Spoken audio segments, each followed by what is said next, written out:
نحمده ونصلي على رسوله الكريم اما بعد فاعوذ بالله من الشيطان الرجيم بسم الله الرحمن الرحيم يا ايها الناس اتقوا ربكم الذي خلقكم من نفس واحدة وخلق منها زوجها وبث منهما رجالا كثيرا ونساء واتقوا الله الذي تساءلون به والارحام ان الله كان عليكم رقيبا صدق الله العظيم صلی اللہ علی حبیبہ محمد وآلہ وسلم۔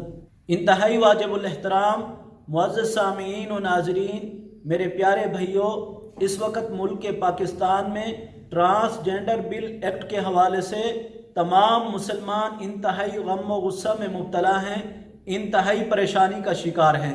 یہ ٹرانسجینڈر بل ایکٹ ہے کیا چیز، اور اس کی قرارداد کس نے اور کب پیش کی، اور اس کو لانے کے اغراض و مقاصد کیا ہیں، اور اس بل کی شرعی حیثیت کیا ہے، اس حوالے سے چند باتیں آپ کے گوش و گزار کرنا چاہتا ہوں۔ نمبر 1، یہ قرارداد کس نے اور کب پیش کی؟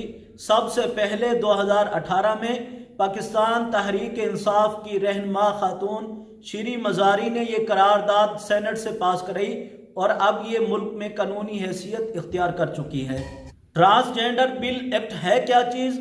خنثی مشکل کے ٹائٹل میں خنثی کے عنوان کے ساتھ ہم جنس پرستی کو ملک پاکستان میں قانونی شکل دے کے اس فعل بد کو مسلمانوں پر مسلط کیا جا رہا ہے کہ کوئی بھی بالغ شخص نادرا آفس میں چلا جائے اور وہ جا کر یہ کہہ دے کہ میں خود کو عورت محسوس کرتا ہوں، اور نادرا ایک بیان حلفی کے بعد اس مرد کو اس کے شناختی کارڈ پہ اس کی جنس عورت لکھنے کا پابند ہوگا، اور نادرا کو اس کے میڈیکل کرانے کی اجازت بھی نہیں ہے۔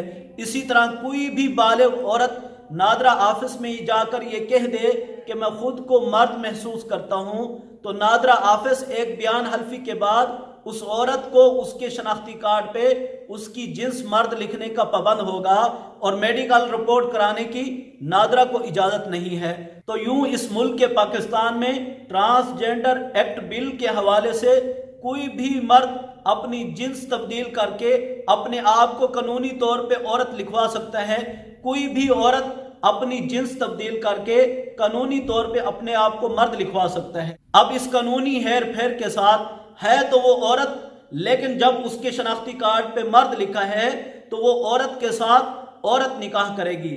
اسی طرح ہے تو وہ مرد، لیکن اس کے شناختی کارڈ پہ نادرا کی طرف سے عورت اس کی جنس کو متعین کر دیا گیا، تو یوں وہ ایک مرد کے ساتھ نکاح کر سکتا ہے۔ تو مرد کا مرد کے ساتھ نکاح ہوگا اور عورت عورت کے ساتھ نکاح کرے گی، اور یوں ہم جنس پرستی کو ہمارے اوپر مسلط کیا جا رہا ہے۔ تو اس طرح آزادی کے ساتھ اپنی جنس تبدیل کرنے کے عنوان سے ہم جنس پرستی کو فروغ دیا جا رہا ہے۔ اس ٹرانسجینڈر بل کی شرعی حیثیت کیا ہے؟ رب ذوالجلال قرآن میں ارشاد فرماتا ہے، یا ایھا الناس اتقوا ربکم الذی خلقکم من نفس واحدہ، اے لوگو تم ڈرو اپنے پروردگار سے جس نے تمہیں ایک جان سے پیدا کیا، وخلق منہا زوجہا، اور اسی جان سے اس کے جوڑے کو پیدا کیا، وبث منہما رجالا کثیرا ونساء، اور اس سے بہت سارے مردوں کو اور بہت ساری عورتوں کو پھیلا دیا۔ قرآن کریم کا مطالعہ کیجئے، اللہ رب العزت نے انسان کی دو ہی جنسیں بنائی ہیں، یا تو وہ مرد ہے یا عورت ہے۔ رب ذوالجلال نے انسان کی کوئی تیسری جنس نہیں بنائی۔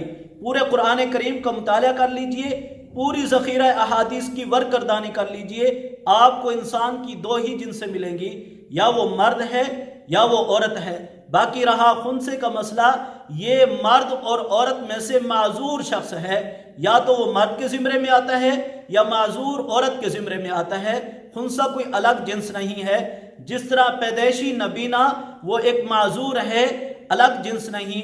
پیدائشی گونگا وہ معذور ہے، الگ جنس نہیں۔ جس کا ہاتھ پیدائشی طور پہ کام نہیں کرتا، جس کی ٹانگ پیدائشی طور پہ کام نہیں کرتی، یہ معذور کی کیٹیگری میں آتے ہیں، الگ جنس نہیں ہے۔ اسی طرح خنثی بھی الگ جنس نہیں ہے، بلکہ وہ معذور مرد یا معذور عورت کے زمرے میں آتی ہے۔ خنثی کے تمام مسائل شریعت نے بڑے کھول کے وضاحت کے ساتھ بیان کر دیے ہیں۔ چونکہ اس وقت مسلمان اسلام کی تعلیمات سے دور ہوتا جا رہا ہے، اس کمزوری سے فائدہ اٹھاتے ہوئے خنثی کو ایک مستقل جنس قرار دے کر اس کی آڑ میں یہ ہم جنس پرستی کو لایا جا رہا ہے۔ بنیادی غلطی یہ ہوئی ہے کہ خنثی کو ایک الگ جنس شمار کیا گیا ہے، جو کہ شرعی طور پہ ایک معذور کا ٹائٹل ہے، الگ جنس نہیں ہے۔ نمبر 4، اس ٹرانسجنڈر ایکٹ بل کے نقصانات کیا ہوں گے؟ رب ذوالجلال قرآن میں ارشاد فرماتا ہے سورۃ الاعراف آیت نمبر 80 میں، وَلُوطًا إِذْ قَالَ لِقَوْمِهِ أَتَأْتُونَ الْفَاحِشَةَ مَا سَبَقَكُم بِهَا مِنْ أَحَدٍ مِّنَ الْعَالَمِينَ إِنَّكُمْ لَتَأْتُونَ الرِّجَالَ شَهْوَةً مِّن دُونِ النِّسَاءِ۔ اس آیت کا خلاصہ یہ ہے کہ حضرت لوط علیہ السلام کی قوم سے پہلے جہان میں کوئی بھی ایسا نہیں تھا جو اس طرح کا فعل بد کا مرتکب ہوا ہو۔ ان کا فعل بد کیا تھا؟ مرد مردوں کی طرف شہوت کے ساتھ آتا تھا، عورت عورتوں کی طرف شہوت کے ساتھ آتی تھی، اور یہ اتنا فعل بد تھا کہ جتنی قوموں پہ بھی اللہ رب العزت نے عذاب نازل کیا ان کو 3 دن کی مہلت دی گئی، لیکن اس قوم کو ذرا بھی مہلت نہیں دی گئی۔ اللہ رب العزت نے ان پہ پتھر برسائے جو کہ نشان زدہ تھے۔ اللہ رب العزت نے زمین کے اس ٹکڑے کو جس پہ یہ فعل بد کے مرتکب ہو رہے تھے اٹھایا اور اٹھا کے الٹا پٹک دیا، اوپر والا حصہ نیچے چلا گیا اور زمین کا نیچے والا حصہ اوپر آ گیا۔ اللہ رب العزت اس قدر ناراض ہوا، اس قدر اللہ کا غضب اترا۔ اب یہی اللہ کا غضب، یہی اللہ کے عذاب کو ہم اپنے ملک میں قانونی حیثیت کے ساتھ لانا چاہتے ہیں۔ اور یاد رکھیں، تلک حدود اللہ، یہ اللہ کی حدیں ہیں۔ جب کوئی بارڈر کراس کرتا ہے تو کبھی بھی اس کا شناختی کارڈ نہیں چیک کیا جاتا، اس سے پوچھا نہیں جاتا کہ میاں تم کون ہو اور کہاں سے آ رہے ہو، بلکہ اس کو شوٹ کر دیا جاتا ہے۔ اور اگر کوئی ملک میں رہ کے جرم کرتا ہے اس کو جیل میں ڈالا جاتا ہے، اس کی تشویش کی جاتی ہے، لیکن بارڈر کراس کرنے والے سے نہیں۔ جب اللہ کی حدود کو پھلانگا جائے گا، جب اللہ کے قانون کو توڑ کے یوں اللہ کی بغاوت والے قانون ہم اپنے ملک میں نافذ کریں گے تو پھر اللہ رب العزت کی طرف سے آسمان سے پتھر برسنے کی انتظار کیجئے، اللہ کے عذاب کا انتظار کیجئے۔ اللہ رب العزت ایسے شرعی لوگوں سے ہماری حفاظت فرمائے۔ اللہ ان تمام لوگوں کو ہدایت دے جو یہ قانون لانے والے ہیں، اس کو پاس کرنے والے ہیں، اس کے پیچھے جس کا بھی ہاتھ ہے، اگر ان کے بس میں ہدایت ہے، نہیں تو اللہ ان کو ذلیل و خوار کرے اور اس ملک کے پاکستان کی حفاظت فرمائے۔ وما علینا الا البلاغ المبین۔